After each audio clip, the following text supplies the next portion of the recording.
And welcome back to the Sports Update. Of course, we have the one and only Stoney joining us from 97.1 The Ticket here in town. Stoney, good to see you again. Good to see you. So many hot topics to talk about. Tigers, Penn State, obviously the Lions news, but let's start with the Tigers. I mean, is Jim Leland's ball club on fire or what? Obviously. I mean, it's incredible. Since they played 81 games, they've only lost twice. Yeah.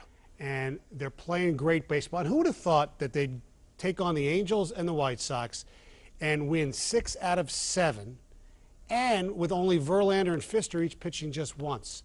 You know, Porcello did not look good earlier in the week. They still won that game. Turner looked awful. Obviously, the game they got blown out. But yet Porcello, a gem yesterday. Yeah. Turner does okay today, and they're playing. They're up a game and a half. Timely hits. A lot of these hitting with 2 outs. Yeah. Something that is incredible. And they're also doing stuff that was just the opposite earlier this season, where it used to be where they would get a run and the other team would get it right back. Now when the Tigers score, the other team doesn't score. It's vice versa. And Cabrera. I mean, you kidding? He is the best player in baseball. Absolutely, absolutely. And again, yeah, congratulations to Miguel Cabrera, of course, on his 300th career home run. But aside from that, okay, you know, we got the Tigers coming up this week. They have a 3-game series on the road. They're on the road for a while, and it's going to, you know, look, things are great right now, but it's baseball. I mean, things go in streaks. They got at Cleveland, at Toronto, and at Boston before they come home. That's not going to be easy. And they have a little predicament. Andy Dirks is rehabbing in Toledo. When he comes back, what do? Do you do the obvious and get Ryan Rayburn out of here? I mean, that's the only thing I can think of. And the trading deadline's coming up soon. I still think, as good as Porcello pitched yesterday, you know, Turner, I still think they need another pitcher, and if they can get a second baseman, that would definitely help. You know, Stoney, there's always the hater saying, you know what, well, the Tigers are playing well now, but they're not going to make it down the stretch. What's your message to those people, Stoney? I think they're going to make it because they play in a horrible division. But, you know, just like I was patient when they were playing bad, I think we have to be patient the other way and just let it all play out. They have the best team in the division, and I do think they'll probably win it. You know, the other hot topic, of course, Joe Paterno's statue taken down at Penn State's campus today. Apparently, they're just going to keep it in the archives for now. Not sure where they're going to exactly put it. It's going to be with the Fab Five banners at Chrysler. I think it was the right thing to do because anytime you saw it, you would think of the incident, you know, the enabling, the cover-up of the Jerry Sandusky affair. So I think they made the right decision.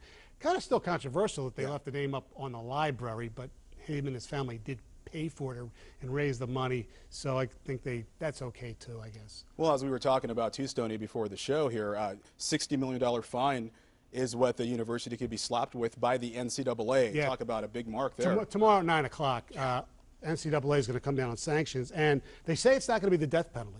Could be worse. You got a $60 million fine possibly. There's rumors of severe scholarship loss. Bowl games, no bowl games for a while. And it's a tough question, Dave, because in the way the NCAA works, in this case and other cases, the people who are actually punished had nothing to do with the crime. The kids, some of the new coaches, you know, Bill O'Brien's staff, you know, fans who go there, they had nothing to do with this, but that's the way it is. The same thing happened with Reggie Bush and at USC.